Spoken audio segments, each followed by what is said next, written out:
Ladies and gentlemen, anyone who's still standing, especially Neil there in the back with your headset, have a seat. There's still some seats available here in the front, left in the audience. Ladies and gentlemen, excellencies, warm welcome to this first Henriette van Lynden Lecture of 2014. Actually, this lecture, maybe some of you know and some of you don't know it, was named after a strong Dutch woman, after our former director of the Middle East and North Africa Department, the late Baroness Henriette van Lynden. And it's only very befitting that tonight we have a lecture on women, strong women, in the Middle East and North Africa, in the Arab world. Now, Dutch policy on women in the Arab world, is to support a political role and leadership of women in the region. I can give you one small example, which is very current and is related to the Syria conference, which took place today in Switzerland, Montreux, the Geneva II conference. Today, actually, there was a meeting between our foreign minister, Mr. Frans Timmermans, the British Foreign Minister, Haig, the French Foreign Minister, Fabius, and a group of Syrian women. They give an example that you can overcome political, religious differences on the topic of women, of gender issues. So we, as the Netherlands government, we support a place of women at the table of the Geneva conferences. So we have to see what will be the follow-up of that, but at least that's what we are trying to promote. Now, Arab women have been in the forefront of the uprisings in the Middle East and North Africa. They had their ideals, they had their hopes and aspirations. Now, if we make up the balance, what is the effect after 3 years of uprisings on the position of Arab women, gender equality, and political participation? What is the balance? Is it positive? Is it negative? In the media, we mainly see and read reports that stress the negative aspects of this. There was a report of the World Economic Forum in October last year on the gender gap. And this report said that the MENA region, Middle East and North Africa, is the only region not to improve on gender issues, on the gender gap in the past year. And in this report it said Yemen was in fact at the bottom of the gender gap, so had the biggest gender gap. Another report was quite nuanced by the aid organization CARE International. In this report, which is titled Arab Spring or Arab Autumn for Women in the Middle East and North Africa, it said that the uprisings created an explosion of new activism by women and that they are in fact making themselves heard in transition processes, such as in the National Dialogue Conference in Yemen. Now, the most negative report I've read, and many of you might have read it, and there's been a lot of criticism on it, is the poll that was conducted by Thomson Reuters Foundation of November 2013 among 22 Arab states. And based on this poll, it was said that 3 out of 5 Arab Spring countries are in the bottom 5 on women's rights, and that Egypt is the worst country, Arab country, to be a woman in. Now that gives us enough, I think, fuel for discussion. Now, the media, we know, love rankings. Yeah, they like to put a country number 1, number 2 in the bottom. That makes life simple. But do rankings and statistics show the real situation of women? Now, Nadia al-Sakkaf told BBC, "It comes down to everyday life." And I think I very much agree with it. The ladies who will speak tonight will show the reality, the truth behind the statistics and all the reports and all the black letters on paper. Now tonight we will focus on that real story. We have three strong women on the stage, and unfortunately Jumana Haddad from Lebanon could not come to the Netherlands because of health reasons. But we have tonight Egyptian human rights lawyer Ragia Omran. We have the chief editor of the Yemen Times, Nadia al-Sakkaf. I practiced on this. And then for the panel discussion, we have the well-known Dutch columnist and film producer, Moroccan-born Hassnae Bouazza. First, I will introduce to you Ragia Omran. She, as I said, is a human rights lawyer. She was born in Egypt, and actually that's interesting to know. She spent 2 first years of her life in the Netherlands because of her father's work. She has lived in Kuwait for some time, went to school there, lived there with her parents, and had to leave, or actually had left Kuwait already, I think just before Saddam Hussein's invasion into Kuwait in 1990. So she couldn't go back there anymore. Ragia Omran has studied at Bryn Mawr in the US, studied political science and history at Bryn Mawr and law at Cairo University, and then moved to another country again to do a master's in law at Queen Mary University in the United Kingdom. So 3 different countries, 3 different studies, and it all has led to a lot of expertise which she's using in practice. She's a leading member of the Egyptian legal advocacy organizations, has represented hundreds of civilians who were in detention and has managed to get free, quite a number of them. She's a member of the No to Military Trials for Civilians campaign, and over 2 decades she has defended women's rights and has helped to outlaw the practice of FGM, female genital mutilation, in public hospitals in Egypt. Now, for all these achievements and for her courage, she has been awarded in 2013 the Robert F. Kennedy Human Rights Award. Now, before I ask Ragia to take the stage, I would like to ask you to switch off the tunes of your telephones. I know they can be very entertaining, but please switch them off. And as I always say, whatever the speakers will say tonight does not necessarily reflect the views of the Dutch Foreign Ministry. Neither does it contradict the views. Sometimes it does, but I will not say exactly when or where. Now, Ms. Ragia Omran, may I invite you to take the floor with a warm round of applause. Thank you.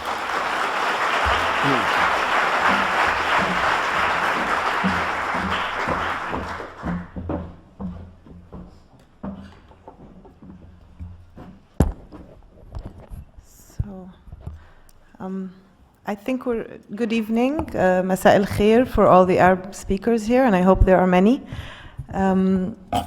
Thank you, Ernesto, for your lovely introduction and for the invitation to speak here. I'm glad to be here because, as Ernesto has mentioned, sometimes we get mixed views on Egypt, Yemen, Morocco, and all the Arab countries in the media. And I think many people are confused from all the information that is out there, and sometimes it's easier when you speak to people face to face. Myself, as Ernesto mentioned, I'm a lawyer and a human rights activist, but I also like to identify myself as a feminist. I am a member of the New Woman Foundation, which is one of the oldest feminist organizations in Egypt. And it's through this organization that I got the intro into civil society and human rights in Egypt. Now everyone is talking, recently of, the Arab Spring, or is it the Arab autumn or the Arab winter, and are these revolutions, which I insist that they are revolutions and not uprisings, as Ernesto has mentioned. Have they succeeded? Where are women? What has happened? Obviously, you know, in Egypt specifically, because this is where I have the most experience, we are undergoing a transition till now, and I think that many people may not understand what is happening because of the context. I hope I can relay maybe some clarification tonight. On the position of women, you know, everyone is saying the position of women is not so good right now. I beg to differ. I think that women have, in Egypt specifically, and many of the other Arab countries in the region, like in Tunis and other North African countries, and in Lebanon and in Syria, have historically, and in Iraq, have been strong tradition of women activists in our history, from during, you know, the occupation of at the colonial times. Many of women in all these countries, you know, supported the nationalist movements in their countries for independence, and were active in many spheres of life. So this idea that the revolutions, the Arab Spring, have made women more empowered is not so true in that respect. I think women have always been empowered. I think they just came out to the forefront maybe more, and the media picked up on it. And it's an ongoing process. I mean, in 2012, when we had the constitution under the Morsi regime, there was definitely a step back on freedoms and liberties and women's rights as well. This current constitution, which we just had the referendum on, has improved the status of women. It's the first time that there's an actual acknowledgement of women having the right to obtain positions in public office, specifically with regard to the judiciary, which we had not had, believe it or not, women judges in Egypt except by appointment. In comparison with other countries like in Tunis and Sudan and in Jordan and many other Arab countries, women had become judges a long way before Egypt. So it's important to note that this is one of the issues that in Egypt we've been fighting for long, and hopefully the new constitution will help that happen. On the issues of the space for women, and you know, we have all these incidents of sexual harassment that I think have been covered in the media a lot. And as Ernesto mentioned, this recent survey, the Thomson Reuters, which I completely disagree with its findings. I think it's not at all, I mean, the methodology that was used, the people that were interviewed are experts on the region and on gender, not necessarily people from the various countries or have the experience from all these countries in order to give a good reflection of the situation. So I disagree with the findings, and I think that to really get to know what's happening in each country, you have to have surveys done on the women living in those countries and ask them how they feel about their situation and their position. And I think the one thing, if you go down and ask women, you'll at least, they may say, oh, my position, I aspire to have more rights, and I wish I had more, you know, if it's a working woman, to have more access, to have more positions of in decision making and so on, or if it's a woman who's, you know, working in a school or a nurse, and all the different areas of having more equality within their workspace. But the one thing that you'll notice is that women, I think not just in Egypt but across the Arab world regionally, are have claimed their space, and there's no going back to that, and they have a voice now, and the voice is very strong. And many people in discussing, you know, the revolution in Egypt, and I'm one of those people, always say that this revolution will never succeed if women are not involved more. So we see in Egypt women are involved in the grassroots organizations, and some of the syndicate level, even in some political parties, but not always in the decision-making process. But when you move up to the government, you find that there is no it's a very bad, image. You get all these pictures and TV on of press conference of the government ministers, and there's like one woman, and it's all men, old, over 60 or sometimes over 70. There's no representation of youth or women. So I think that's something that we need to change. On the regional issue, and I think we were very inspired in Egypt by the Tunisian revolution, which happened just 11 days before the Egyptian revolution. And I think we have learned many lessons from the Tunisians, who, on the position of women, I think have always been ahead of all the Arab countries regarding personal status laws and so on. And I think that in the last couple of years, maybe we've all not formally engaged with women in other countries, but I think there have been links made, especially through social media. Social media, many people said Egypt, it's the Twitter revolution, the revolution was tweeted. And I think it's true to some extent that the Twitter and the Facebook really had a very strong role to play, and I think connecting with activists and with organizations around the Arab world through these means has made people come closer and learn and exchange. I remember when we went down on January 28th in 2011, and we knew that it was going to be a rough day, and friends in Tunis sent out messages before the internet was cut that, okay, if you get gassed, because many people had not experienced tear gas in Egypt before the January 25th. So this is what you do. You use Pepsi to wash your face, or you use onions, because onions they swallow up the fumes from the gas, so they prevent sometimes the tearing.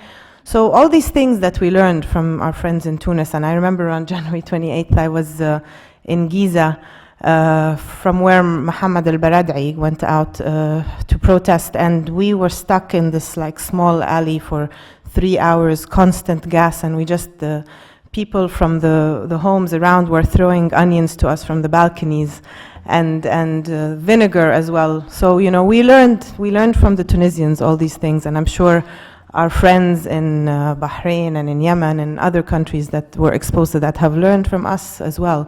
So I think it's an ongoing process around the Arab countries. And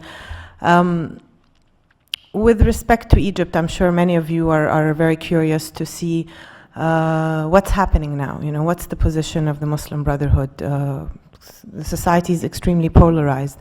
And yes, it is, unfortunately, but I am one of the people that is hopeful, and I think that eventually the Muslim Brotherhood will agree to negotiate to be included back into the political life. I don't think that the Muslim Brotherhood, after all that they have invested in their development, as a political force in Egypt, are going to agree to go underground. And I don't think that it is in anyone's interest, whether in Egypt or otherwise in around the Arab world, for them to go underground. I think we need to learn from the lessons of other countries around the world on how inclusive you can be in such a process. I think the experience of South Africa and the Truth and Reconciliation has always been, an amazing model that I think we've all, in countries of transition, we've all aspired to.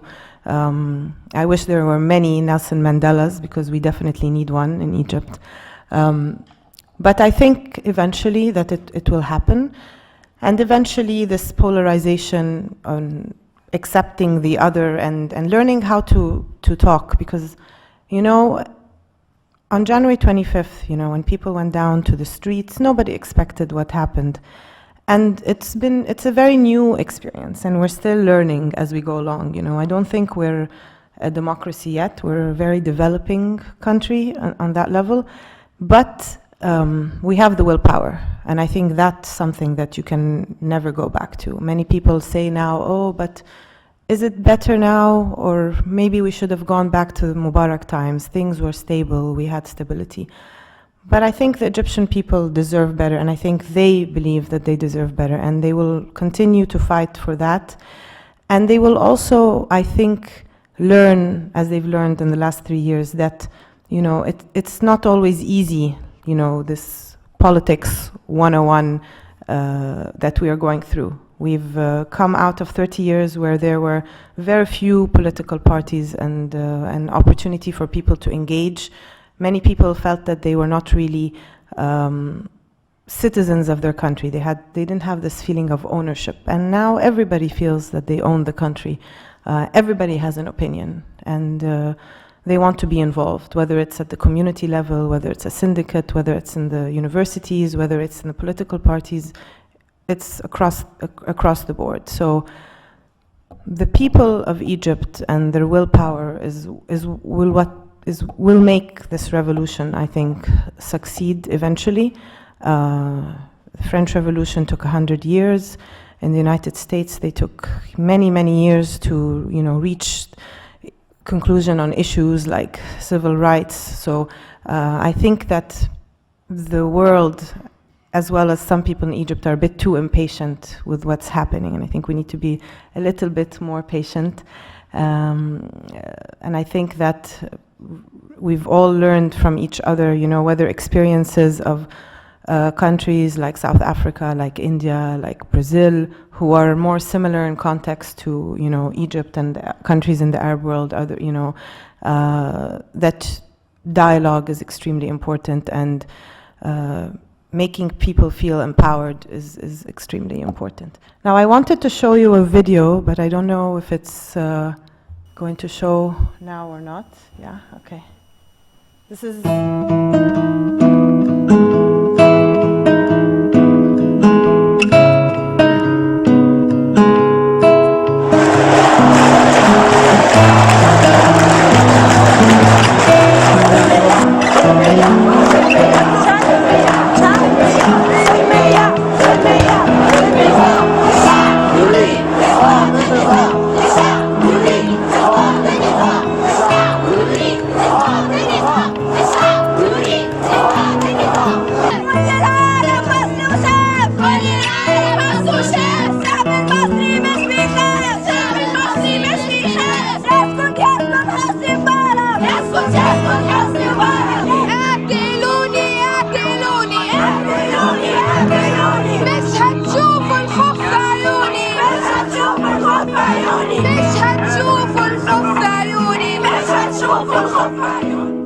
لولا ان هو سمع صوت الناس دي كلها، لولا ان هو عمل تغييرات كتير، صح ولا لا؟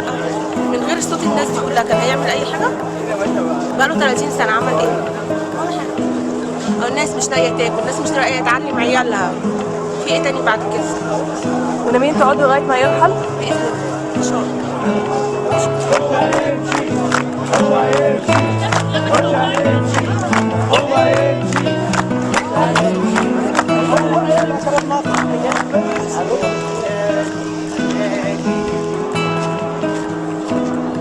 لحسن الناس هنا فعلا بتزهق. لا مش هتزهق، انا بقول لك الناس مش هتزهق، واحنا كفايه اللي عملناه، احنا اللي احنا عملناه دلوقتي بقالنا 30 سنه ما كناش نحلم بربع.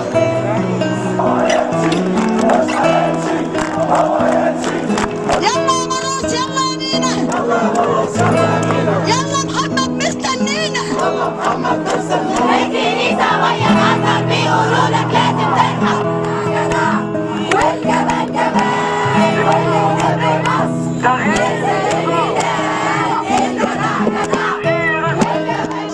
حتى الناس حتى الناس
So I just wanted to end with that, and this was taken obviously during the 18 days, which if many of you in the audience have experienced, were there or are friends, it was really a utopia, and I think it's the Egypt that we dreamed of, and hopefully we will bring back this feeling, this passion, and this positive energy that was in Tahrir, and I wanted to leave you with that, on that note, because I think it's always good to be positive and have a forward outlook. And I think, you know, the last thing I want to say is that many people ask me here in the Netherlands, and or I go to the United States or other European countries, you know, what can we do to help? How can we support you? This is the constant question.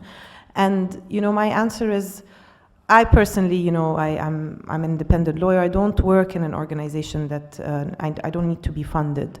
And I think many people now, this whole issue of donor relation, you know, I think the balance of power is changing in countries in the Arab world, and the relationship with whether you're a country that receives aid or whether you need support. I think with what's happening and the shift of the paradigm, I think people have to. Policymakers and decision makers need to realize that things have changed. They have to listen to people in Egypt, in Yemen, in North Africa, in Syria, and Palestine, because, you know, the people know what they want. And I think sometimes there have been misunderstandings and miscommunications, and you know, this whole concept of that these people are not ready for democracy, and other stereotypes like that. And I hope that when you are dealing with, if you're a policy maker or decision maker in your institution, you would try to really find out what's happening on the ground, and speak to people who are really engaged to know the real vibe of what's happening. And with that, I'll leave you, and I would love to answer any questions that you have.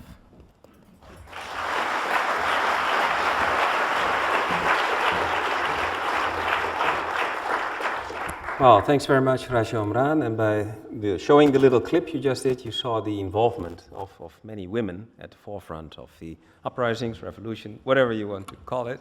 Anyway, it was very clear the role of women. Now we move to our next speaker, Nadia al-Sakkaf. And she didn't come here alone. Well, she came alone, but she's not alone, because there's a whole I think a lot of supporters here with Yemeni flags in the audience. So came out in strength. So the Yemeni community here in the Netherlands is well represented. Okay, yeah, we can see that. Thanks very much. Sorry, we don't have time to show the other 21 or so Arab flags. We'll do that another time. Now, Nadia al-Sakkaf was born in Yemen.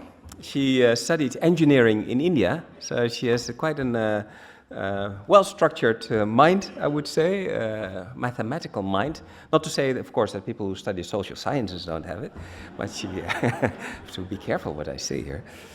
Anyway, so she studied engineering in India. She's the chief editor of the Yemen Times, which is an independent newspaper in Yemen and the first and foremost English language newspaper.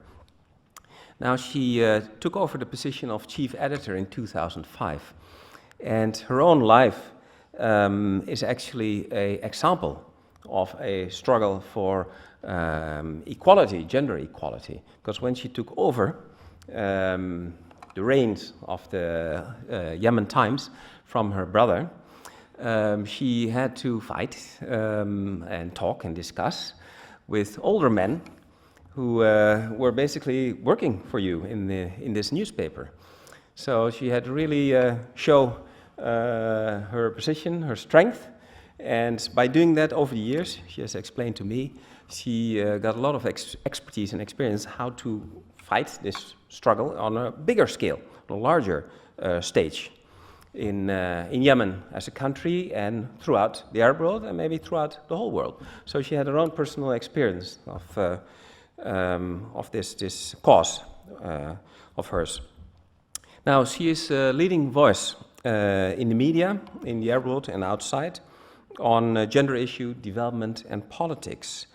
During the 2011 leadership crisis in Yemen, Ms. al-Sakkaf reported on the news and was one of the important sources for news on events that happened there and also in other parts of the country.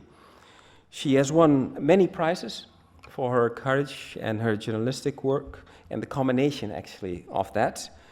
Just to mention two, because if I mention all of them, then we will be sitting here till 12 o'clock at night and beyond. She's won the International Press Institute Freedom Prize, Media Prize, Pioneer Award in 2006, and the Business for Peace Award from Oslo in 2013, and many other prizes, and I'm sure there might a few more be coming up.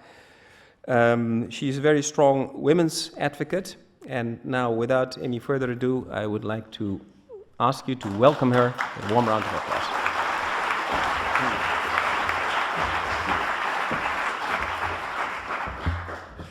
Thank you.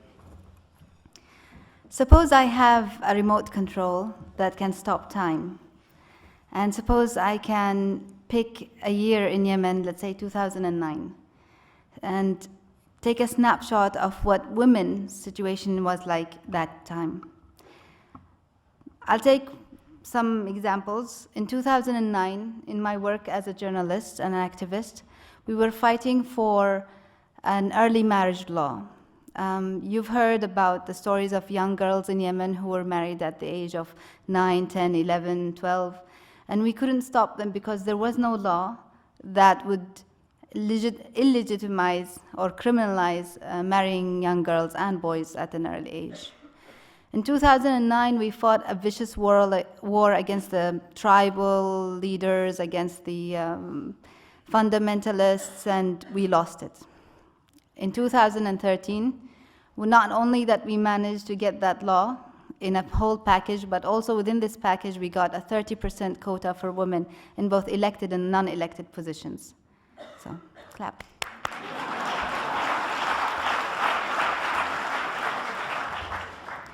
In 2009, the internet penetration in Yemen was less than 1.6%, and of that, women was almost non-existent. In 2013, the internet penetration reached 14%, and out of that, 1/3 was women. In 2009, women's presence in public places in Yemen was very minimal. It was very hard for a female activist to be there in the streets. And the women who made exceptions for this were either because they were supported within an international organization or even a local organization, or that women, they dared to break the stereotypes. An example of this is, for example, Tawakkul Karman, who won the Nobel Peace Prize, and that she started her work much earlier than that in the streets of Yemen. And in 2011, not just 2013, we had thousands of Yemeni women in the streets. And those women were part of the national movement for change. So if I can fast forward through time and compare before and after, it'll be fair to say the situation of Yemeni women has improved. Now, what about the situation of the country as a whole? As you know, countries in transition or going through insecurities and instabilities are always facing problems. We have security issues, we have political issues, we have economic issues, and those we are sorting out. And I would say that Yemen is the success story of the Middle East. Because yes, we started our change much earlier. In fact, in the 90s, we started our civil society movement in the country. But when just now, this week, in fact, 2 days ago, we signed an agreement that will write the constitution of the new country. We even have a new name, which is the Federal Republic of Yemen. And within this new country, we are writing our dreams. The citizens themselves sat in a room, in several rooms, for 10 months with a blank sheet, and they decided, what do we want to do? What kind of laws do we want for women? What are we doing with children? How are we going to deal with economy or investments or environment? And then we wrote all of this, and we have now a document that is an amazing document. And hopefully it'll be translated, and you could take a look at it online, and you would see what we thought our new Yemen should look like. Now, there are challenges. There are so many challenges in the country, and those challenges are there because any country that's going through transition, it's like labor. I mean, those of you who've had a baby, you know that you have to push in order to get the baby out. So all of that pushing is almost materializing. Like, we're seeing the head, but we're not sure that we're seeing the head. So hopefully that maybe in the next few days, actually, not just few weeks, we'll have a healthy baby in our hands. Now, what we need to do now is take care of this baby, because not immediately once you have a baby, it should start working and earn income, and you need to breastfeed or feed using a bottle or whatever. You need to take care of, you need to give them vaccinations and so on. So I suppose the nurturing time for our Yemeni baby is going to take maybe 10 years. And after that, I assure you, maybe hopefully I'll come back here and meet you again and tell you that we are so proud that the Yemeni woman and the country as itself has made progress. Thank you.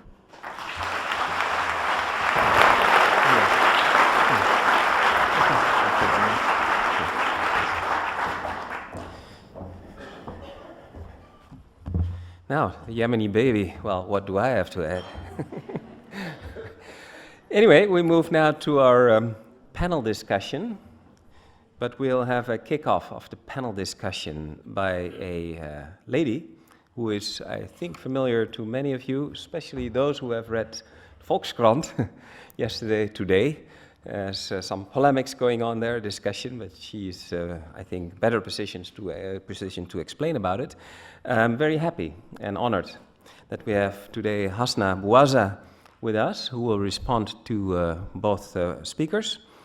Hassnae is a Dutch journalist, columnist, TV producer, born in Morocco. She moved with her brother, Hafid Bouazza, who might ring a bell with you.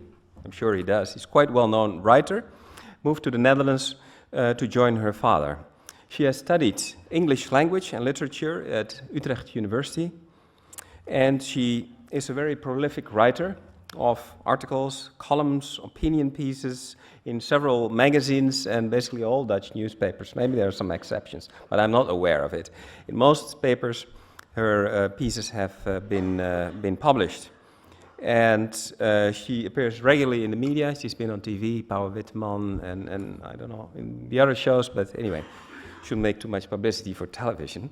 At the moment, she's finalizing a 6-part TV documentary, Women in Islam, with Femke Halsema. So it's in the last stages of cutting it and editing it, and so it will be broadcast on Dutch television, I think, in the coming weeks, in May. So note that in your agenda. It's a very interesting series. Now, I would like to invite Hassnae from your seat, and I will join you here in a different setting than what you're used to. This is sort of a living room kind of setting to make it a little bit cozy. So we first have a panel discussion, and then we will invite the audience to join us with your questions and comments. But please, could you respond to the previous speakers? The mic's working, right? I've been making some notes during your speeches. So it's an absolute pleasure and honor to be present with these 2 young ladies here. It's especially special because I find their contributions very encouraging.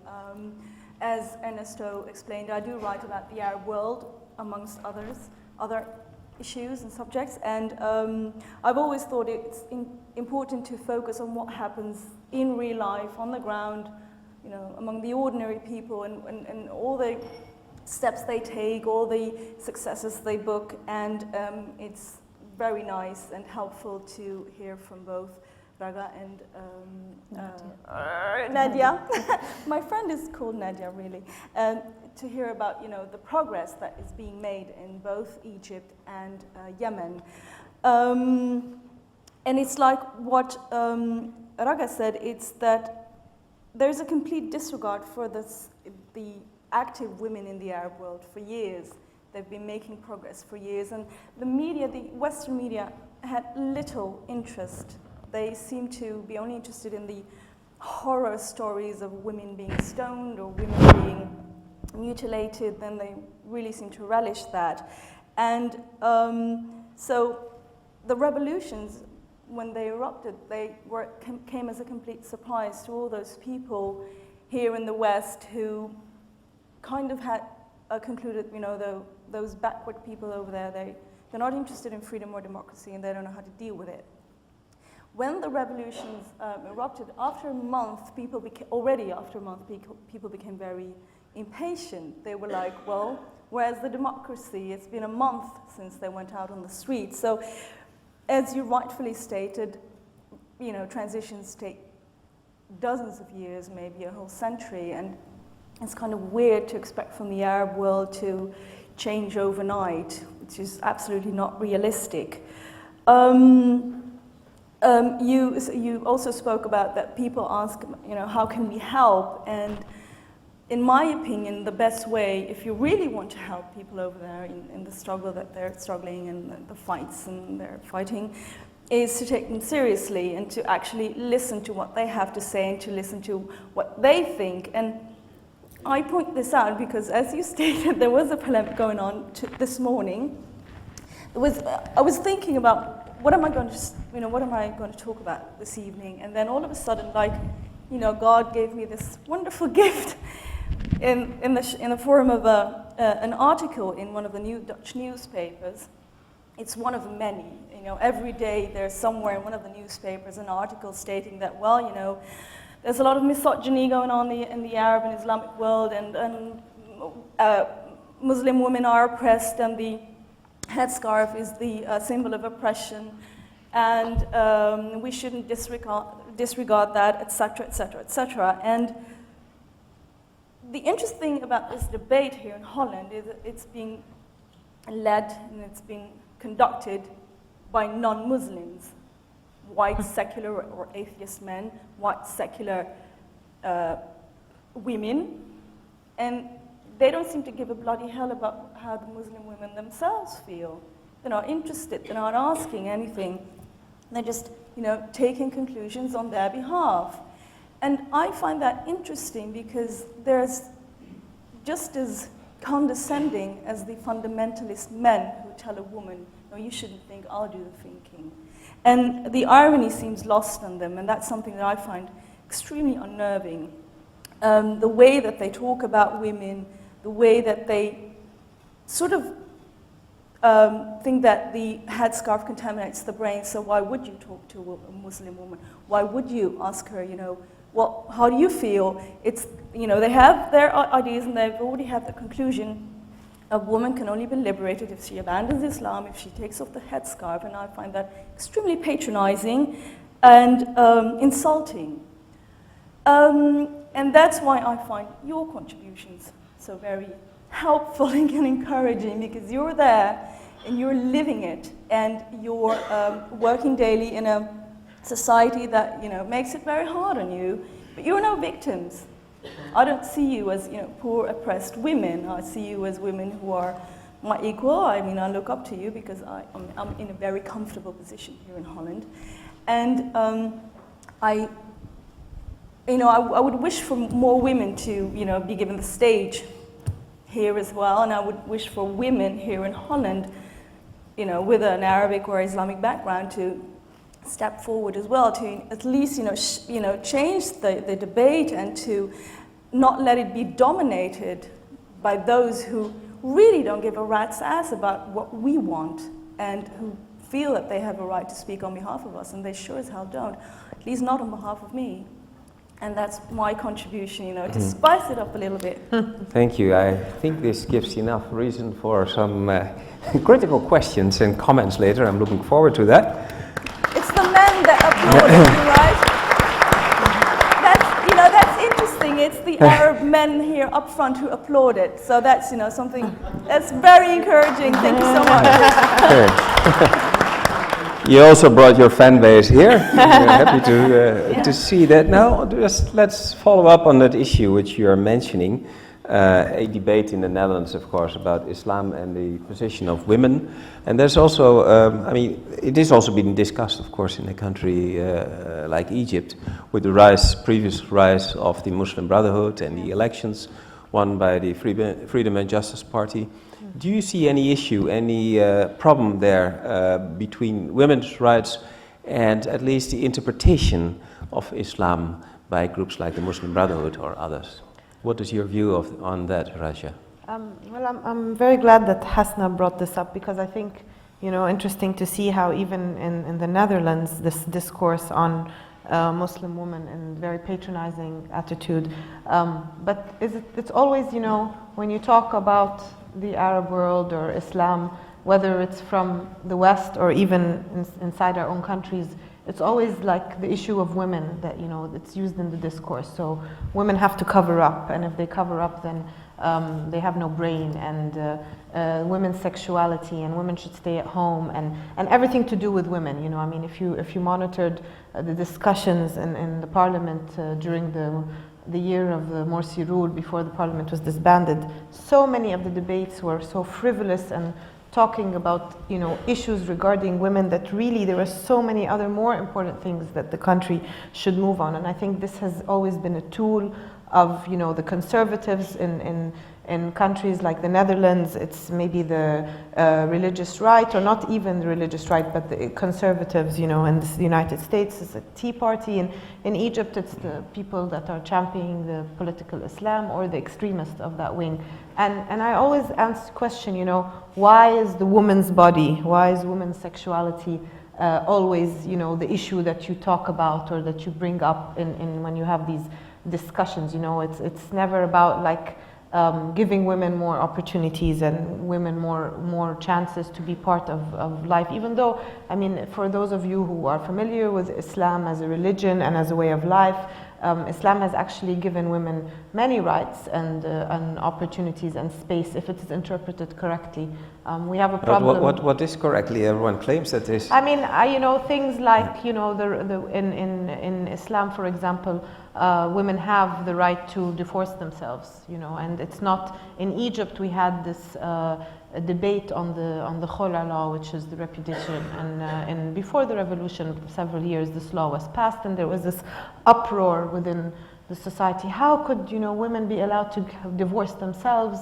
And why should this is not right and this is not correct? Even though it's part of the Islamic Sharia and part of the there are very famous sayings by the Prophet Muhammad on this very specific issue and case.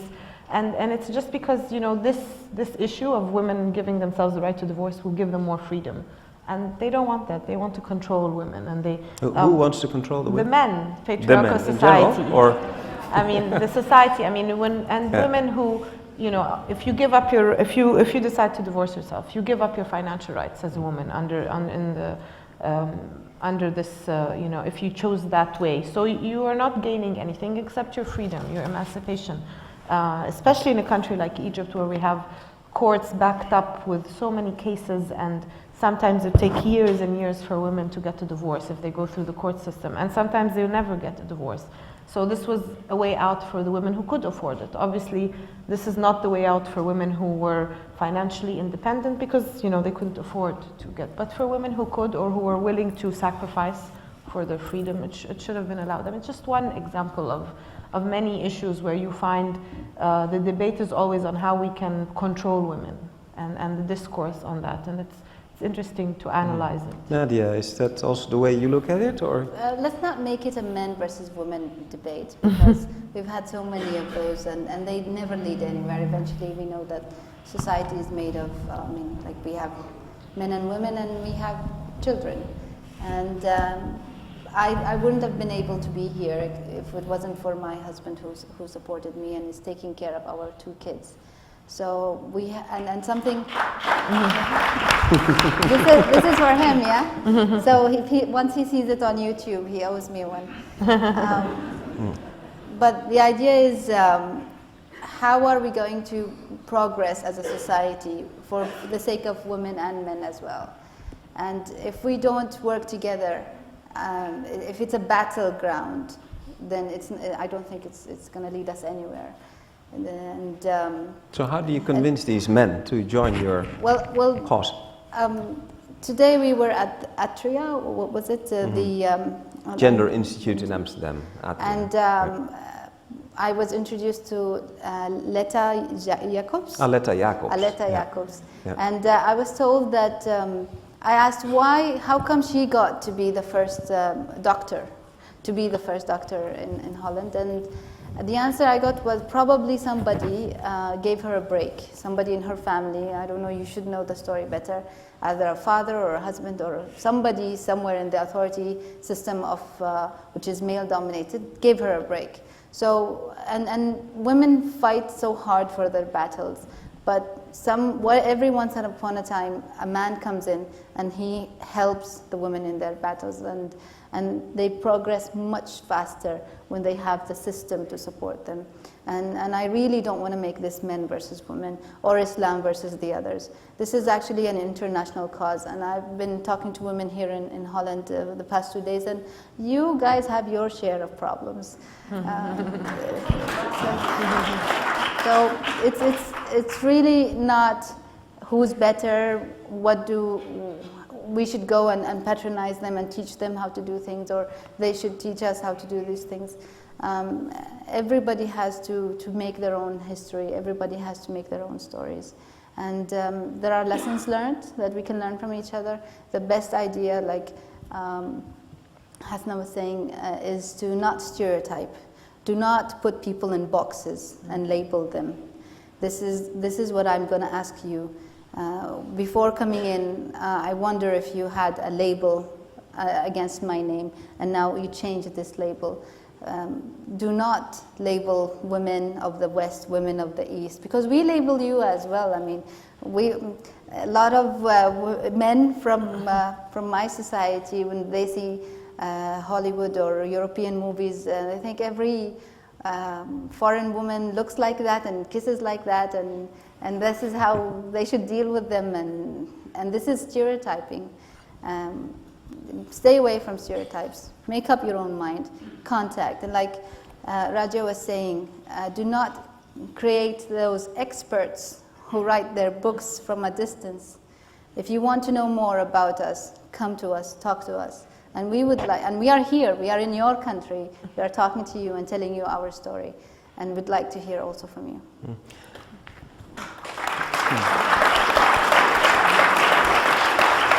Well, if you keep applauding all night, we'll have a very long discussion. Hassnae, I would like to ask you. I mean, you can see both worlds, I was about to say, but I'm not allowed to say that anymore. One world, let's say. But anyway, you live in the Netherlands. You know the Arabic world. You have contacts there. I presume family and so. Do you see any similarities between the discussions here in the Netherlands and there in Morocco or in the Arab world? The same issues in terms of gender, or is it very different perspective? Well, it depends which discussions. If you talk about I mean, if it's just, women's issues in general, then yes, there are definitely similarities. If you talk about the position of Muslim women in particular, then here in Holland, the debate has been going on for 12 years about the headscarf and whether or not it is oppressive, and whether or not you can be a liberal or a feminist with a headscarf. And the debates and discussions going on in the Arab countries are, the women there are, at full speed going ahead. They discuss not only genital mutilation, like the big success that you booked, but domestic violence, rape. We saw Morocco had a big scandal with a young woman who was married to her rapist, and then she committed suicide, and the women went out and demonstrated against the law that permitted rapists to marry their victims so as to not be prosecuted. The law got, they dismissed the law now, and they booked a success. If we look at women, in the various countries, in Lebanon, where they try to make feminism more acceptable. If we look at Morocco, where they, succeeded in changing the family laws. Tunisia, where they now have freedom of religion in the constitution. Egypt, Yemen, you name it. They are on a completely different level than what we're doing here, which is, of course, logical, because the context differs and the legal position differs as well. But sometimes when I look at what is going on over there and the discussions that women have and on the intellectual level as well, it does make me jealous because we're still here, like I said, talking about things that are really nauseating for 12 years on now. Do you miss a little bit of the spark in the discussion, the fire in the discussion on gender issues here? I mean, we've had two feminist waves, let's say, waves of feminism. And some people say, well, the second wave has sort of frizzled out, evaporated, maybe a third one is coming even. Well, if it's the third one that was mentioned today in the newspaper, then I really pass, then I don't want to be part of that. I don't want to be part of a feminist movement that excludes people because they have different ideas on, or excludes women on, because they don't agree with all, the exact definition of what feminism is. There is a spark missing, but there's also an intellectual and historic conscience missing. People Google their information and then they claim to be experts, and they know, they Google Quran and then they start, interpreting Quran like whatever, and they know, they start throwing all sorts of terms that even Muslims don't know, and that's the level of the debate, I'm afraid, right now in Holland. Yeah, maybe a last question before we open the floor to, I'm sure, questions you have, and is a question to you, Ragia, and to Nadia, is in what way could the West, if it exists, but let's say the Netherlands or Europe, assist in helping you with gender equality? Should we stay out or should we get involved? I mean, I know in Egypt particularly it's a difficult issue because organizations that are supported by the West are sometimes portrayed as puppets of the West, and so.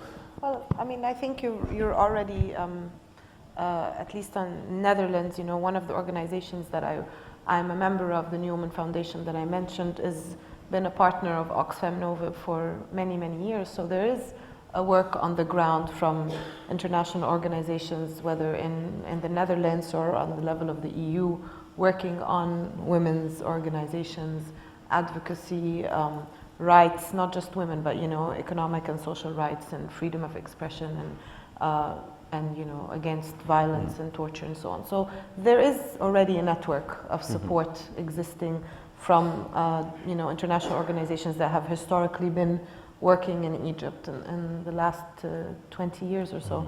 And I think there is an interest, obviously, for more donors and more organizations to partner and to work in Egypt. And I think there's an opportunity. There's so many small groups that are forming, grassroots initiatives on all levels, on just women's rights, but on every kind of level, even like in the arts and creative fields. And I think it's important for any kind of organization that's interested to work in Egypt to sit down with, these groups and find out what do they want to do and how you can help, instead of coming with a set agenda of saying, oh, we want to do capacity building.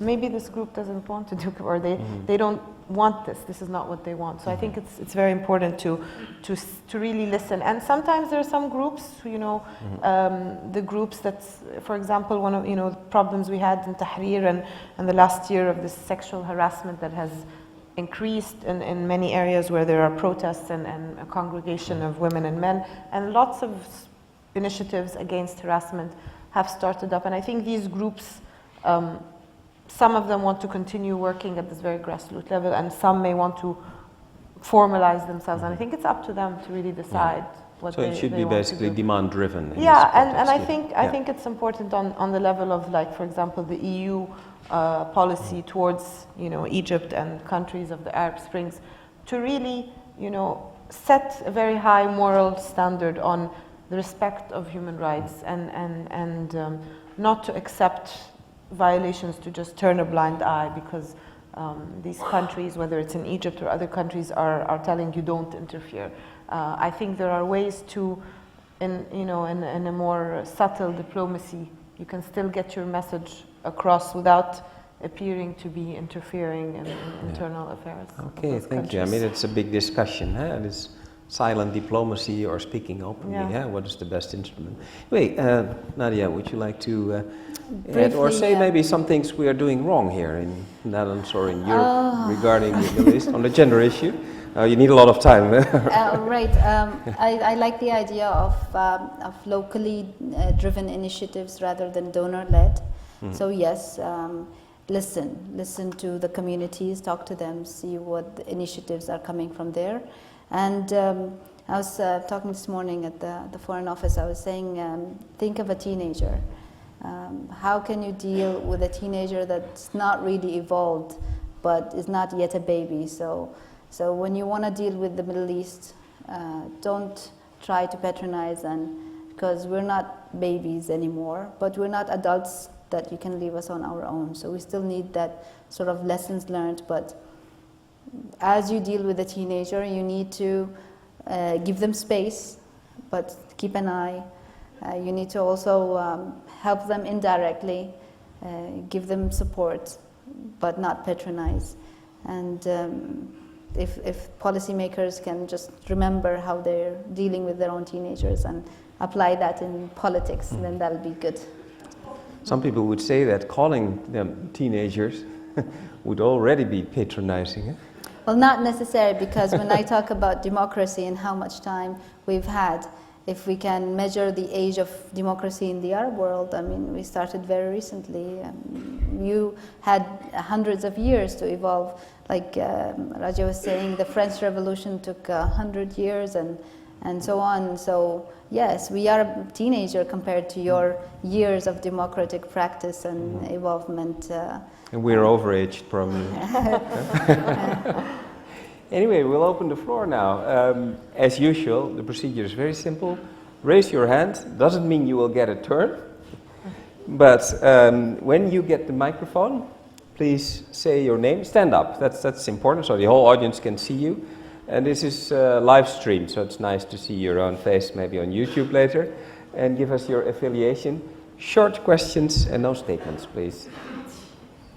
The lady here was really first. And please say who you are addressing the question to. Yeah, my name is Taghreed Al-Khudri. I'm a journalist, editor, working here. My question is to Nadia. You have a neighbor that is Saudi Arabia. The demands of the women in Saudi Arabia is completely different from whatever you described. So the role that the Saudis are playing, politically, or when it comes to whatever you mentioned regarding the changes that you are trying to achieve as women, but also the effect on the women, the Saudi women. That's it. Clear question. Thank you. She gave the right example. Short, crisp. Over there.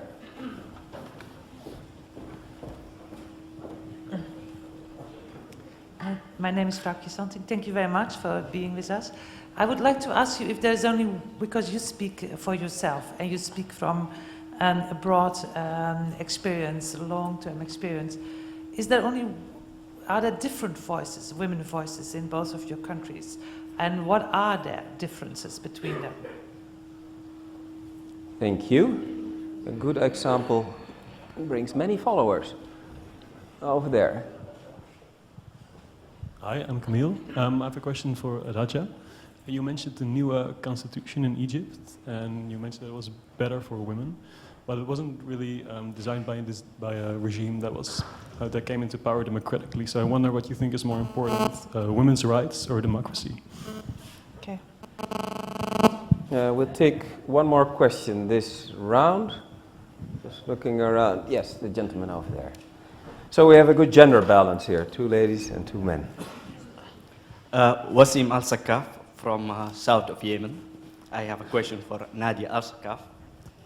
You said that Yemen, the conference in Yemen has reached an agreement. And I would like to ask you, how strong is this agreement since the people of south of Yemen has boycotted this conference? Okay, thank you. Then we go to the answers now. Nadia, would you like to start off? There was a question about the political role of the neighbor. Yeah. Well, Saudi Arabia has always been our next door neighbor, and it's like a big brother show. And And it's not in the interest of Saudi Arabia to have a democratic, strong democratic neighbor, because it's a kingdom. And it's not in the interest of Saudi Arabia to have... We are a kingdom too, by the way. You have a democracy. Okay, Yeah. thank you. It's possible. And it's not also in the interest of Saudi Arabia to have women in next door countries such as Yemen to be very outspoken and have so much their rights when they want to keep their women indoors and protected, so to speak. So what we do, and also another third is example is that we have more space for religious freedoms and ethnicities. So it's not in the interest of Saudi Arabia to have a country next door which has a diversity and space for various sects and space for freedoms of religion. So yes, it's not in their interest to enable Yemen to reach a situation like this, but also it's not in their interest to have an unstable, problematic next door neighbor that could traffic drugs or smuggle weapons. Is that me? No. Could smuggle drugs and weapons into the country. So it's in the interest of the entire region that Yemen is a stable country. And as for the Saudi women and the Yemeni women, well, there's one factor that they have and we don't, which is economic independence. Saudi women are much stronger than the Yemeni women when it comes to money, and I think it's the single most point that can help a woman feel empowered, that she owns money, she can control her life. What's happening in Saudi is gonna take maybe a few years, and then eventually they'll go into elections. They will have, the women will break through. It's just a matter of time. But when they do, the Saudi women are going to jump very fast ahead, because they are already health-wise, they have access to an education. They are much more educated than Yemeni women. And also they have more money than Yemeni women have access to. So just once the Saudi women are able to break the stereotypes and the regulations that put them down, which is just a matter of time, they will just jump ahead. Can I touch on the other questions for me? And the question on how strong the agreement is that came out of this there was national one dialogue. that talked about different voices. Different voices, yeah. Yeah, there are. Obviously, you cannot put women in one box and say this is the voice of women. But all women all around the world want empowerment. There's no woman, if you go to her and you say, do you want a better life? Do you want more education? Do you want to feel empowered? Nobody's going to say no. But to what is the priority for them, and how accessible is it for them? Obviously, urban and rural, there's a difference. And a woman who cannot access health care is not going to talk about politics. But a woman who can drive and has a job is going to talk about parliament. So it's just one stage at a time. And eventually in every society, not everybody is going to be a leader. You have to have a number of women who are leading, pulling the rest of the crowd up. And it's a ripple effect. So I am empowered, I'm now talking to you. My job through my organization is to help the less advantaged women in my country and to pull them up. And so the others are pulling the others up, and so on. It's a ripple effect, because even here, not all women are in the same position in their lives. But is it really only a matter of your where you are on the social ladder and about education? Are there not certain traditional reasons why women choose a different way? I mean, well, tradition plays a very strong role. Because I mean, there was a clear question about are there differences in views of women. But if I listen to you carefully, you say basically there's one road and everyone will follow the road. Well, if they the road are given yes, the road is this direction, and people progress naturally. It's evolution, so they become better. I mean, we cannot go back to where we were, but when you talk about traditions, the tradition changes. I mean, what was acceptable 5 years ago in my country was not acceptable 5 years is acceptable today, and what is not acceptable today is going to be acceptable tomorrow. So tradition changes, and the dynamics of change now are so vigorous.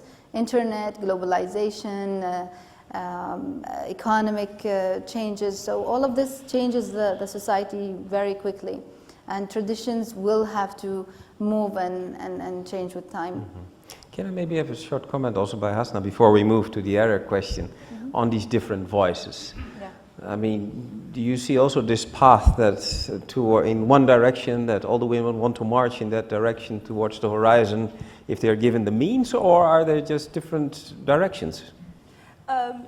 Yeah, I agree with Nadia. I do think they all aim for the same, but it doesn't mean that the same has the same definition. Mm-hmm. You know, some women are very happy being a woman, you know, mother, taking care of the children, having a very relaxed or not so relaxed life at home, doing the chores and everything and taking care of the children. Other women have more ambition. You know, they want to work, and then there are women who already work and they want to get, you know, higher up. So I definitely agree with her that, you know, everybody, not only women, they all, you know, want the best out of life, but it just differs what the best means to them. Mm-hmm. Yeah. Okay. The point is having a choice. Yeah. Yeah. Yeah. And the point about the yes, agreement. About South, the Sakkaf, we're not related, by the way. We somewhat came from the same clan, sort of. So you were asking about the document, how strong is this agreement, since a lot of people in the South did not sign on it. Well, actually, this agreement was signed by political players, the ones that came to the national dialogue, as you know. So people who came to a national dialogue, who wanted to do dialogue with each other, decided that we want to talk to each other, and this is the agreement we're doing together.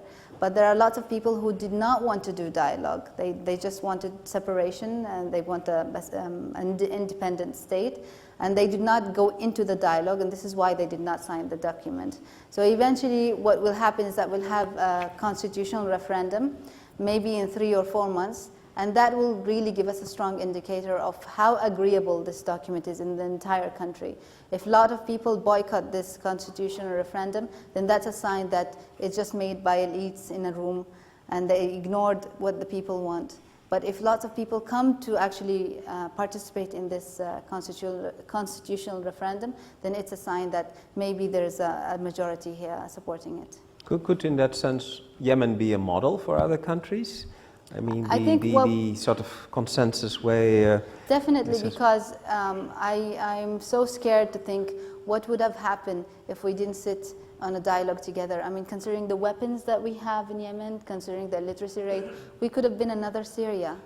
And I'm so scared just to think of what's the fate of Yemen if we continued fighting, because there are tribes, strong tribes in Yemen that don't care about the country. They just care about their own interest. And they would go and kill each other. It's okay for them that people die.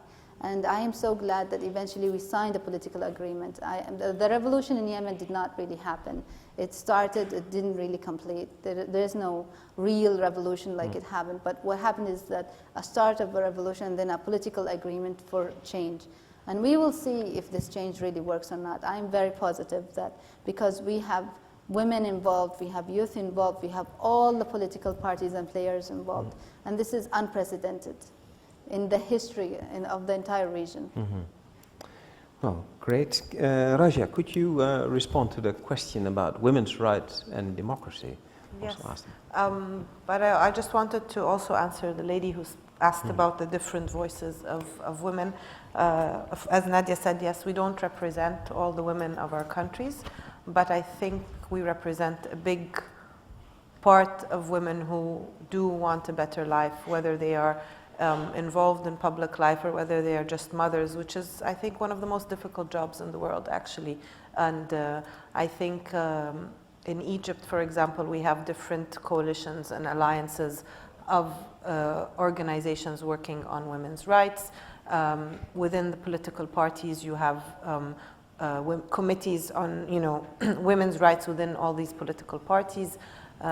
Within even the Islamist parties, there are, someone involved or on women's rights. So you've got on all levels in the NGOs, civil society, political parties, people concerned of women's rights, and sometimes we meet in, you know, when there are occasions like the International Women's Day, National Women's Day, when there are issues concerning women, a lot of these groups lobby and advocate together. At the time of the lobbying for the Constitution, previously at the time in 2012 and in 2013, there was a lot of work that was done by the Alliance of Women's NGOs to lobby for better articles on women's rights and the Constitution. So I think, yes, there are many voices in Egypt, and I think they all manage to get their voice across, or I hope that they do and that they continue to do that. On the question of women's rights, or you know, what's more important, I think they're both extremely important and they're mutually inclusive. I think you can't have women's rights without democracy, and it's like, for me, that's basic. Yes, the government that is now in power was not democratically elected, but the process of the constitution writing was so much more inclusive than it was during a democratically elected government under Morsi. I mean, we saw, if you had been following Egypt at the time, the formation and reformation of Constitutional Committee twice in 2012 with a very, very little or minor representation of civil society, of political parties representing the more secular, liberal kind of viewpoints. You didn't have, in 2013, I think the members of the committee were a better representation. It's never going to be the optimum. I think Tunis was the best example in that. They had 50% membership of women on their constitutional committee, which we have aspired to, and I think that this constitution that just passed will be rewritten again and again. I think we're in a process, and the revolution continues, and the constitution will be rewritten again. But I think the process between 2012 and 2013, if you compare the members, the actual lobbying and advocacy that took place in 2012 as opposed to 2013, where, you know, the members opened the doors to the Shura Council, which was where they were meeting for months on end, and groups, one of them I belong to is the No to Military Trials for Civilians group. We actually had an audience with members of the committee. We were allowed to present our case for 2 hours. We were never given this opportunity during the Constitution of 2012. We sent in our recommendations. Nobody ever called us and asked to meet us.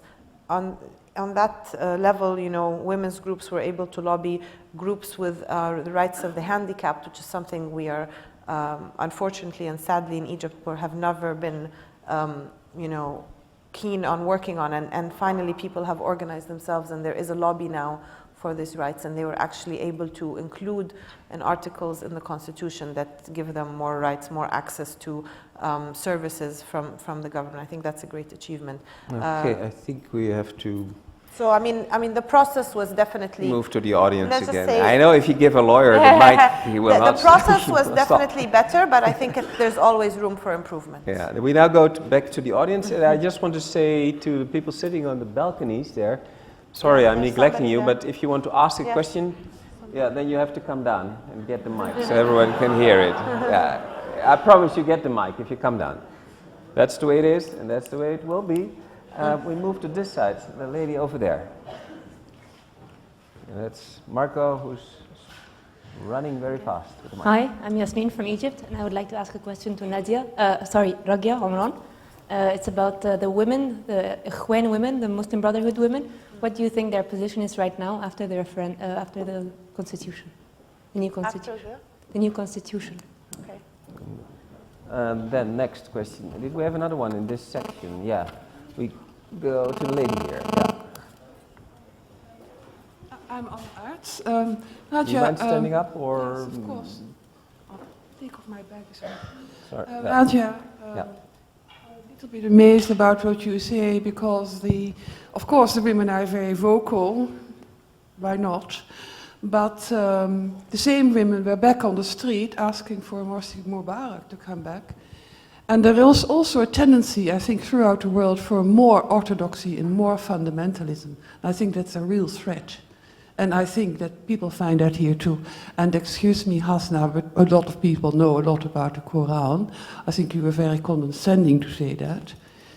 Do we have a question so, coming up yes, here? Or? Ask why she sees that as a positive movement, while the same women were back on the street to ask for Morsi back. And they want Sharia, and that is never democracy. Okay, that's more a statement, but okay, we'll ask a sort of comment to the statement. We go to the next. I see a gentleman looking very sternly at me. I don't dare to refuse him the mic. The gentleman here. Marco, here. Yeah, good evening. My name is Ibrahim Farouk from the Arab Spring Forum. And my question to Raja. At the time of Mubarak, there were very good actions and work for women and for the right of women. But it was mainly managed by one woman, Mrs. Mubarak.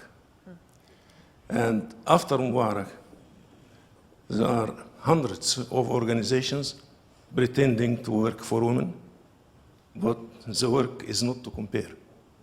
Now my question is, what is wrong?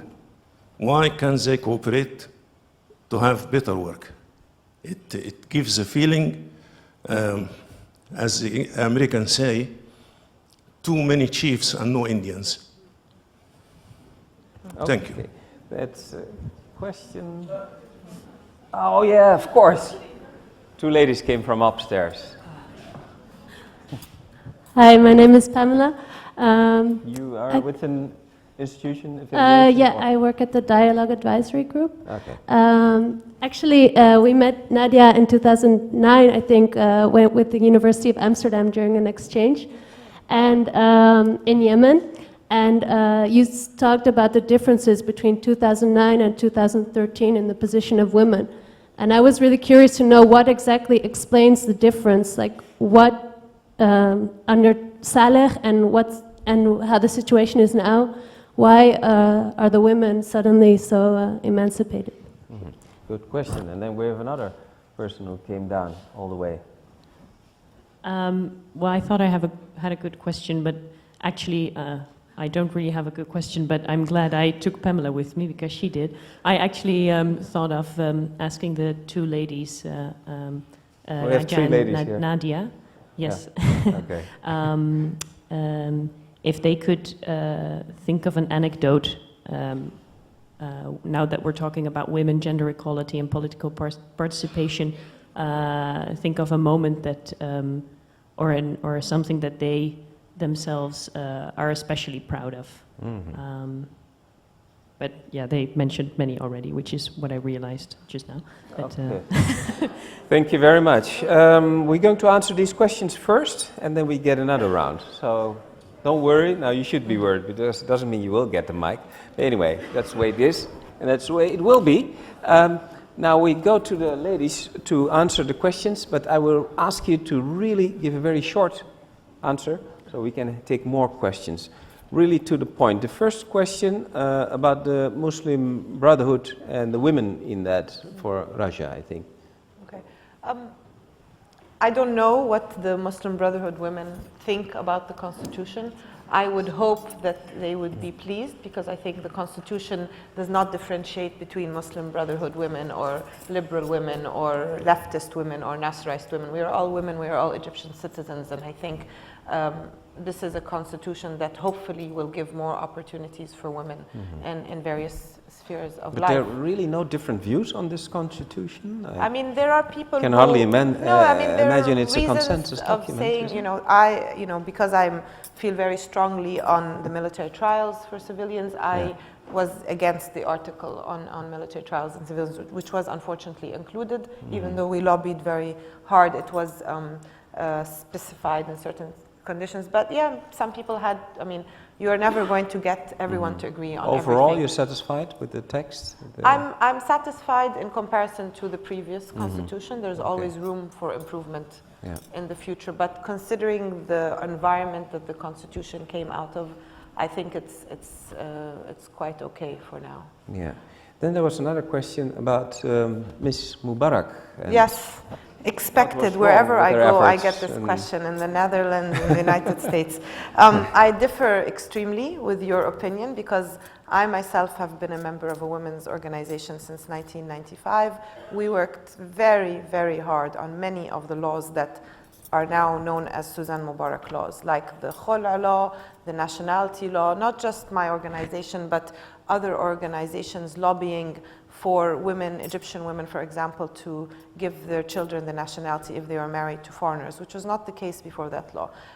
This law was pushed, and other laws in the media, that Suzanne Mubarak, through the National Council of Women, was the one that made these laws happen. Yes, she could have pushed, given the final push, but I think the grassroots, the advocacy and the lobbying, the really hard work was done by the women's rights groups, and I stand by this statement very much.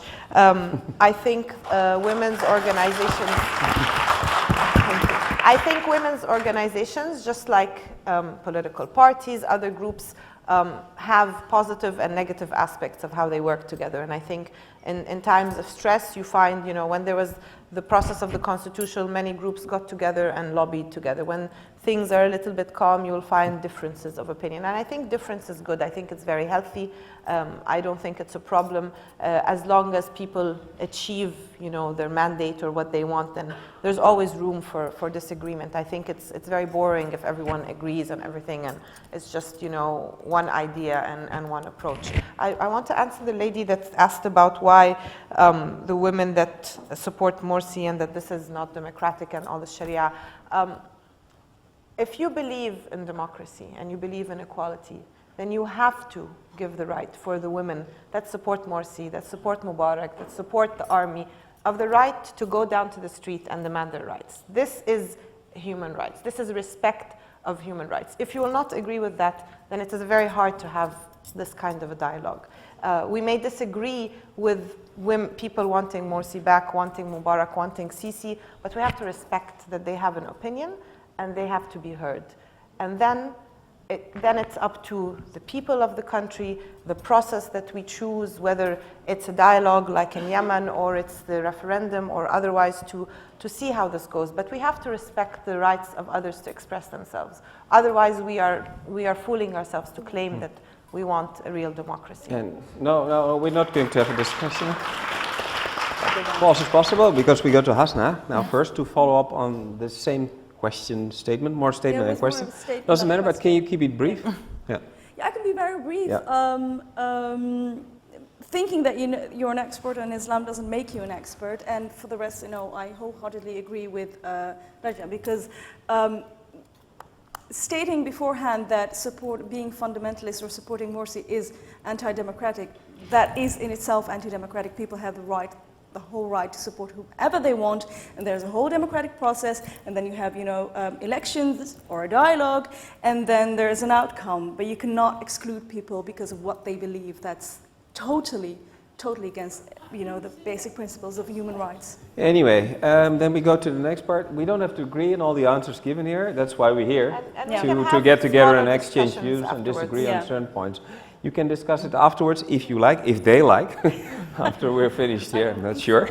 But anyway, we go to the next, we go to Nadia. There was the question, 2009, 2011, the differences, position of women between Saleh and in the current situation. It's actually a very good question, thank you for that. And think of it like an earthquake, yeah? It actually shakes everything up. And it's not the credit of a president or a government that women in Yemen are now in the forefront. It's not the credit of anything.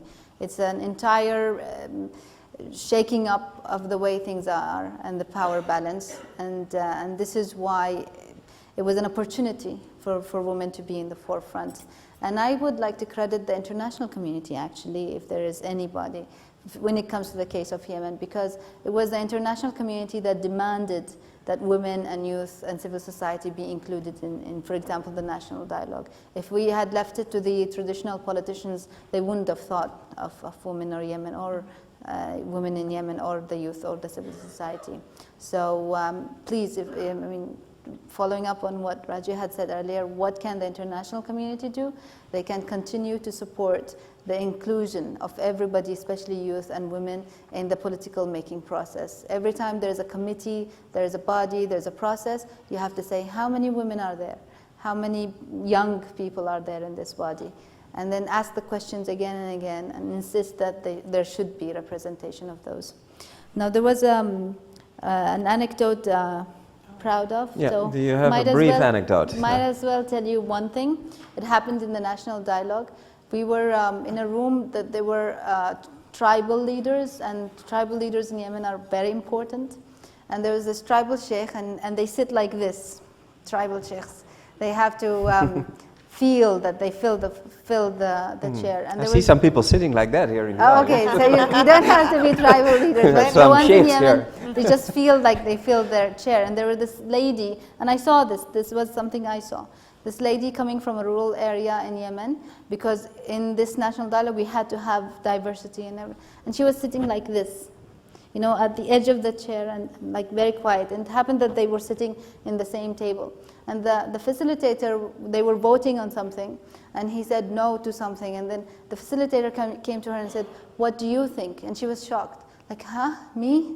But he said no, and the facilitator said, "No, what do you think?" And then she said, I think yes. She dared, and she said a different opinion. And eventually the votes were more yes, and it was very few no. And then and I saw that girl, she was shocked, and then she said, I feel like my voice was heard, and it's much stronger than his, and he's the one with the money, and he's the one with the arms, and he's the one sitting like this. And she eventually sat like that.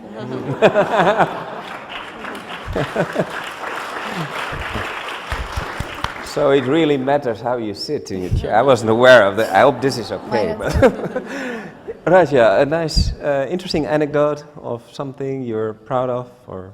Yes. I was arrested by the army in the first referendum in 2011. My sister and I, we were monitoring the referendum in March 19th, and it was the polling. We had been going around several polling stations in Cairo, and it happened to be that this polling station was in a courthouse in downtown Cairo. And we went in, and they checked our IDs, and we were fine. We went in, and the judge allowed us, you know, every polling station there's a judge that is the kind of monitoring. And we were looking around, and then army personnel who had checked our IDs coming in, they were securing the courthouse, decided to, you know, check our IDs again. And they said, show us your IDs. I'm like, you already saw them.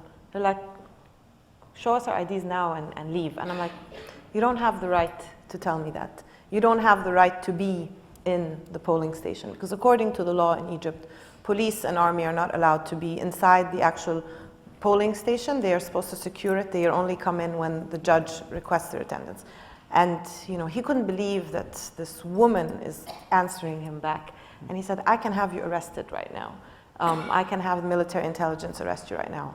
And what he said happened. I was arrested the minute we got out. My sister and I were grabbed, manhandled, taken to the Cairo Security Directorate and detained, strip searched by a woman that we don't know who she is. All our things looked through, and then finally taken to military prosecution, interrogated, and eventually let out. And this experience for me, I think from then on I began, you know, it was the beginning of this military trials in Egypt, and I felt, you know, this is going to be my cause for the next year or so, because the fact that this man could not accept that I would talk back to him and would tell him something that he was mistaken in was a very big challenge. And I'm lucky that I actually went through this experience, and it made me feel that for many people, you know, I was lucky, my sister and I, we know a lot of people in Egypt, many people tweeted about us, and we were eventually released, but there are so many people that don't have this. And I think it's very important for someone like me to have gone through a very small, you know, time frame of being arrested and knowing how it is not to have access outside, and working hard to kind of always having, you know, rights of people protected regardless of what's happening in the country. Oh, thanks very much for sharing these very valuable anecdotes. We go to a last round of questions. I'm just going to look how many hands are going up. A lot. Many, of course. Let's see, Marco, you're standing there, so I won't let you run too far. Okay. I have a question with regard to workers' movement in Egypt and in Yemen, because democracy in a country is really strong when there's a strong workers' movement with independent unions. Now, I know that in Egypt, for a long time, there weren't independent unions until the revolution, and the revolution is not finished until the workers gain full rights. And I was wondering, in Yemen and in Egypt, if the women are actively organizing in unions and actually supported equally in the workers' movements and strikes, etc., because I think in 2000... it's clear, the question. That's the question? Yeah, that's the question. Thank you very much. Yeah, okay. It's very clear. Well, I can't skip that lady who's sitting there. Yeah, we'll go there. I see you waving. You can wave the flag, but you have to wait still. My name is Besma Ayari. Yes. I work for a company called DPI Film Productions. I have a question for Ragia. You mentioned the Truth and Reconciliation Commission in South Africa and that you would like to see it in Egypt. Is there a movement towards making that possible, and do you see it happening? And since the Muslim Brotherhood is excluded by the government, is it even possible? Thank you. Okay, thank you. Then we move. Yeah, I have to give that man a chance, otherwise he's going to get a problem with his arms. So you can ask a question. Yeah, many people raise their hands, so you get an opportunity. Actually, I have many questions, but one. Yeah, I know. I don't want to ask a question. It's just a statement. You have, if you can be a little bit, because let me introduce myself. My name is Hassnae Bouazza. I'm also a supporter of South Yemeni people. Early in the evening, you was talking about the labor of the new child of Yemen. But we people from South, we believe this child will be handicapped. And we have a reason for it. And the reason is, we have a lot of problems there. But one of the most important problems is the tribe issues. As you know, tribes issues. So as you know, and as we know, and many people also know, the tribes actually decide the fate of the people. So how you can sign a new political agreement with people who actually never educated, and also see many see the woman actually as a part of his how you call it marriage? Yeah. Okay, thanks very much. It was very clear, and you also have your fan base here. Yeah, you go to the next question. The gentleman over here, because he's smiling so nicely at me. Thanks. Paolo Zaro, Webster University, Leiden. I have a question for Ragia Omran. I would like to move away from the stereotype of here in Europe about the impact of Islam on women, and asking you what is your opinion of the impact, if any, of the Western colonialism on the status of women in the Middle East, 1920s Western colonialism. Who? British, French, and American. Thank you. I think we might have to go to the library for that, to pick up some academic books here. Yeah, I'm going to give this lady an opportunity. You're wearing such a lovely jacket. My name is Sabar Salan. I'm from Lebanon. I have a question, maybe one of you can answer it. You are Muslim, but you are a very strong woman. What do you think with this revolution makes the Muslim women more strong? We know that a big percent from the women, they are not strong, so also, like you. There are a big percent from Muslim women, they are not allowed to go out by themselves. You are not the travel like you went to India, she went to England to study, and so what do you think have to be done to be interpretation from Islam maybe, or society have to change to be the woman's Thanks standard? for your question and giving a beginning of the answer even. Over there at the back. Yeah, gentlemen. Hi, my name is Hamid. I used to work for Nadia before. I have a question, Nadia. How serious is the implementation of marriage law for little girls in Yemen, especially in rural areas? Is it going to be implemented seriously in rural areas? Yes. Rural areas. Yeah. Okay, well, final question. I have to see some hands. It has to be the good concluding one. Eh? It's big responsibility. Can you handle it? Oh, you're from upstairs? Oh, I promised. Of course you get a chance. Sure you're from upstairs? I am. Okay. So my name is George, and I'm from Lebanon. I've also lived in Egypt, so what I'm speaking now comes from personal experience. And I have a quick question to Ragia and Nadia concerning the role of parenting and family structure in human rights, and particularly women's rights. So I know that a predominant feature of Arab families is sort of a lack of dialogue, perhaps, between children and their parents, in the sense that children often end up having a secret agenda that parents are not always aware of.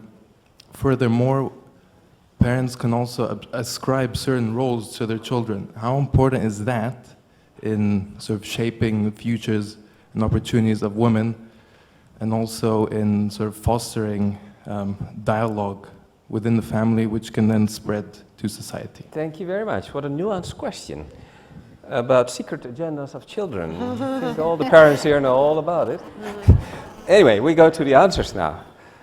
We had a question about the workers' movements in Yemen and Egypt, whether women organize and work together. Unions. Who would like to start? On Egypt, yes, of course, the workers' movement is very integral to the revolutionary process. And actually, if you have been following Egypt from before the revolution in 2008, the uprisings that took place in Mahalla by the textile workers had many women who were, participated in this strike that took place, and they stayed away from their homes for days on end, and believed that they had rights to demand as workers in the factory. And out of that, movement, I think other women in other factories and other places in Egypt decided to organize. The organization I'm a member with, New Women Foundation, does work with these women at the factory level who have wanted to organize themselves. As you mentioned, there's now been an independent syndicate or union for workers in Egypt, which is a great achievement because the state had controlled all the labor unions before, and unfortunately we're still witnessing till today, 3 years on from the revolution, old regime, deep state trying to influence and infiltrate the union. So the battle will be strong, but I believe that I think the workers in Egypt have a very high stamina and perseverance. If you looked at the number of protests and sit-ins and strikes by workers in all over the sectors in Egypt since 2011, 2013, there's a constant rise in their demands of rights, and I think they will continue. We recently had the minimum wage, which was one of the main demands of workers, and social justice demand under the principles of the revolution has been finally acknowledged and hopefully will be implemented soon. I just want to say something on women, not just in the factory workers or laborers, but also in the syndicates. We recently had in the doctors syndicate, which is a great achievement. I don't know if you've heard about it in the Netherlands, but we had elections in the doctors syndicate, which had predominantly and historically been controlled by the Muslim Brotherhood, and there was the recent elections with the independent movement of doctors not belonging to any political parties won a substantial part of those seats, and actually the undersecretary of the doctors syndicate is a woman, Dr. Mona Mina, who is a well-known activist from the Tahrir doctors, was always in the streets treating those that were injured in Tahrir and so on. So this is a great achievement that within also the syndicates, yes, I think she deserves a round of applause. Women are trying to, at all levels, you know, and even the teachers' unions, the nurses, everyone is trying to organize. I think it's a good Let's see if indicator. the same goes for Yemen. No, not really. No? We don't have a strong laborers movement. Thank you. That's very short and clear answer. But I would like to ask Hassnae also, is here in the Netherlands, is there some combination or coalition of women's activities and trade unions here in the Netherlands? Yeah, there are. There are many women's organizations and groups that cooperate. Is there some common agenda or? A common agenda depends, you know, which organization. Yeah, it's the emancipation of all women, and especially women from the migrant communities, definitely. Yeah. You have organizations with like the SMN, which is formed by people from Moroccan descent. They have a special women's group, and you have, you know, Islamic women's groups, or all sorts of, you know, there are a lot of activities as well. There are Turkish people who have organizations to support women who would like to, you know, get back to work or follow an education. There's a lot going on. Okay, thanks very much. We go to Nadia for the Truth and Reconciliation. Actually, it was Ragia's. Oh, sorry, Ragia. Yeah.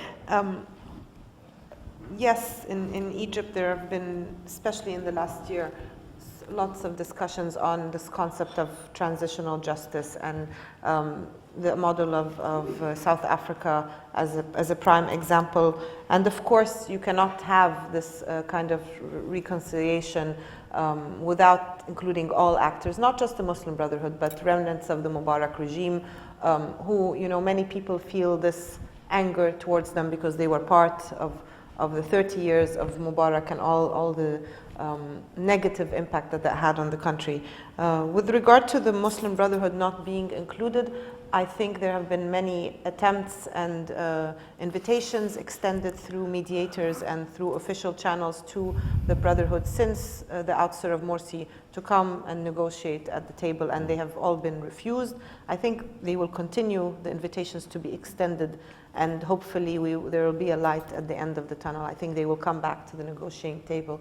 And I think until then, we cannot really start this kind of truth and reconciliation. We have to all go through this process of accepting that many people have made mistakes, many actors, and people need to acknowledge that and to kind of take responsibility and be accountable, and then to move on to the next phase. Yeah. Then we take the question of the gentleman who was waving so actively. If we don't take that, I'll be in trouble. So, Nadia, could you answer the question? It was about tribal issues in Yemen and how to sign a political agreement if so many people are not educated, if I summarize Well, the it politicians correctly. sign the agreements, and the rest have to either like it, or if they don't like it, they go to the referendum ballot boxes and say no, or they form their own parties.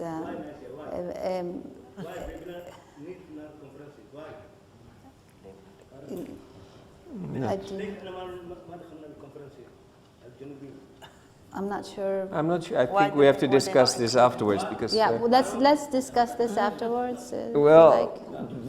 Normally I don't make exceptions for this kind of things, but very brief explanation of the question then.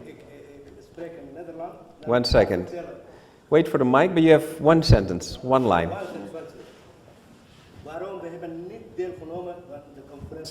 بالعربي يا صديق ليش نحن ما شاركنا في المؤتمر الحوار الوطني فإذا نخنتخ برسنتخ دي في يبن نيت ديل خنومة 90% من الشعب الجنوبي لم يشترك في هذه ليش واي في يبن نيت ديل خنومة واروم Why someone did not participate? Did you get the question? Maybe we can ask them why didn't they?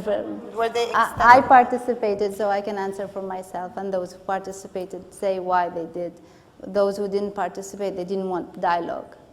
So they wanted to have their independent state. that's basically it. Yeah, Nadia did participate, so she cannot answer for other people who weren't there. But there was a question there from Hamid, who actually, Hamid was the journalist with the Yemen Times who started the story of early marriage. He found Najud, the girl who got married, he found her at the court, at the steps of the court, waiting for somebody to divorce her from her 33-year-old husband. So he's actually the journalist who started it all up. And thank you for Hamid for that. Okay. And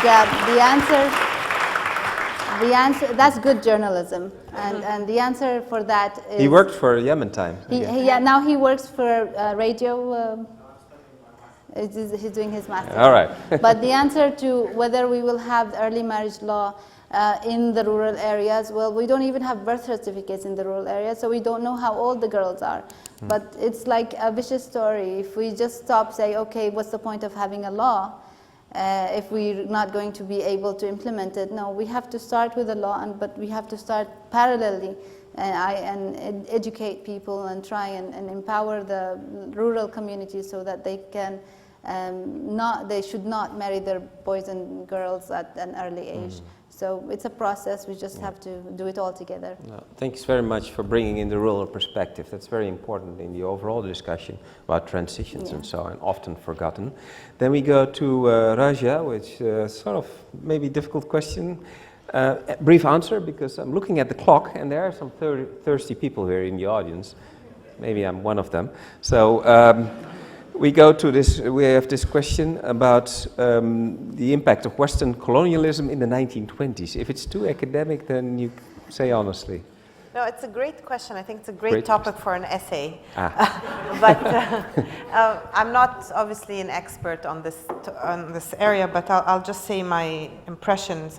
I think that maybe there was a positive impact from the colonials on the maybe women's movement. I think at least in Egypt, like the pioneers of the women's movement, Huda Sha'rawi, Durraya Shafi, Cezanne Barawi, all those, I think, had access to education, which had been, part of the society in Egypt during the English colonial era, that their women were able to go to schools and to be educated, and they started this movement, and I think that's probably a positive impact. I think one of the effects that we suffer from, or we are branded when we discuss women's rights, or myself as a feminist, and like you are imposing the Western ideals, not just colonialism, but on a wider scale.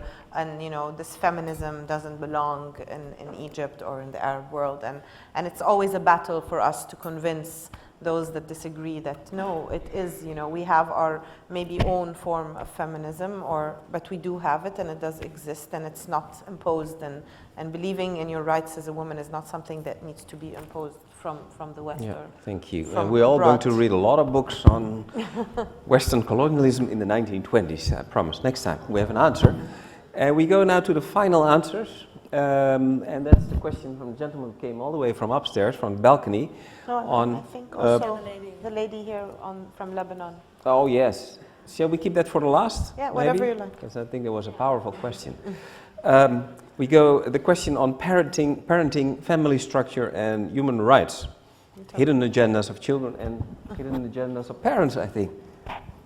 Now, who would like to answer the question? How am I going to answer that question? My daughter is yet 8 years old, so I'm not sure how I'm going to deal with that. But I agree that dialogue, transparency, and respect for children and individuals generally, whatever they believe in, is the right way to go. I mean, how else will you build a society and a strong generation if you don't respect their minds and allow them to speak them?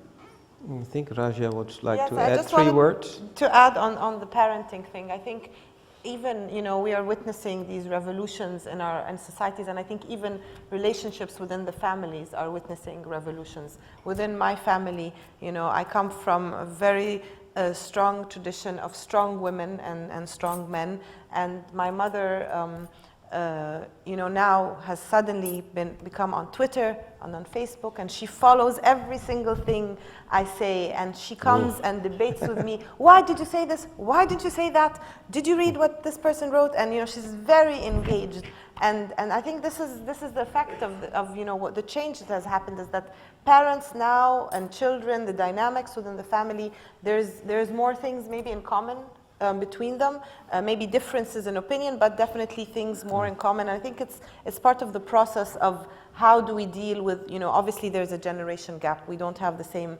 opinions on things and outlooks. And it's very interesting how now, you know, the change in relations between parents and children, and in Egypt especially, you know, many women, like Nadia said, were given the opportunities to become stronger and more active because the role that their families had in supporting them and going down to the streets.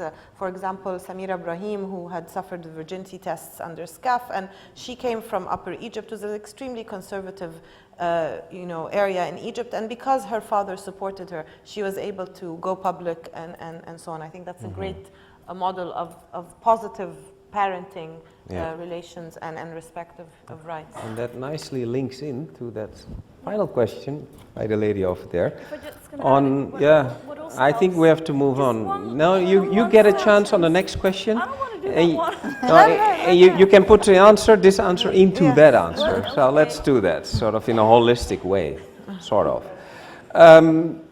The question about Muslim women, if they have become stronger, I think was the question by the lady over there. I think, all of you, would you like to? No, she can go ahead. Well, I mean, I think, yes, not everybody is privileged, like myself and Hassnae and Nadia, to have had families which supported us and empowered us, whether it's our fathers, our brothers, our mothers, and we were very lucky for that. And I think we've all chosen in our various fields to continue this tradition by trying to affect and reach out to as many women as possible. And of course, there are many other groups and organizations that work more with women that we couldn't reach because of access, because of education, social class, etc. I think for me, in the last 6 months, I've come to realize, you know, we're talking about human rights and development, and then there's another issue that's just very striking to me, and it's education. And I think if we want to develop, you know, these young democracies in the Arab world and really reach the principles that people have went down to the streets to claim during the protests and so on, you have to have more education. In Yemen and in Egypt, we suffer from very high illiteracy rates, and I think these are one of the barriers for women to really be strong, to be confident. Even if they decide not to work, it's you know, their choice whether they want to work, whether they want to stay at home. I think, as I said before, motherhood is a full-time job, and I think we wouldn't be here today if we didn't have strong mothers and fathers, and I think that's in itself is a very good achievement. So I think for women who may be hesitant to come out in the public sphere, it's always good to work at a very grassroots level, and I think there are examples of women getting involved at the local council level, you know, maybe even in her neighborhood. I've seen a wonderful example of the mothers of those that were arrested in Egypt, the mothers of the victims of the military trials, who had never, you know, known what human rights is. They'd never gone on TV. They'd never been exposed to any of this. They come from very, you know, different backgrounds. Many of them are more traditional and conservative than myself and my colleagues, and because they wanted to help their children in any way, they would come to every single protest that we called for in the first years, you know, when we had very high cases of military trials. They themselves organized within themselves, without us being involved, a network of women that would go every single Saturday in front of the Ministry of Defense, like the women in Argentina, you know, that the Plaza de Mayor, I think, or I'm not sure if they have the right name, who, you know, went and asked for their children who were kidnapped every years on, and these women did the same thing, and they did it on their own. And I think we have to always respect how people deal with their problems and the situations they're in, and they have their own creative ways of dealing and being emancipated themselves. And I think it's it's wonderful that women in various groups and societies have decided to organize themselves on all levels in the community. Thank you very much for your inspiring answer. And maybe go for a final response to Nadia, and afterwards you can ask some more questions because we have to wind it up. I believe that women are strong, and I believe that women are capable of creating change, and that women today are better off than they were before, and it's just a matter of evolution.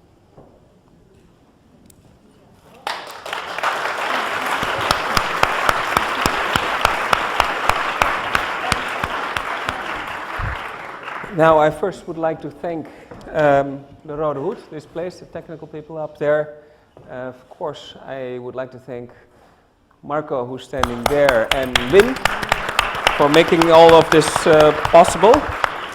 And I would like to express our thanks with the book. It's quite heavy, and I could, of course, give them a book with pictures of Amsterdam, the canals, tourist stuff. No, but this is really stuff you have to read, you have to work hard.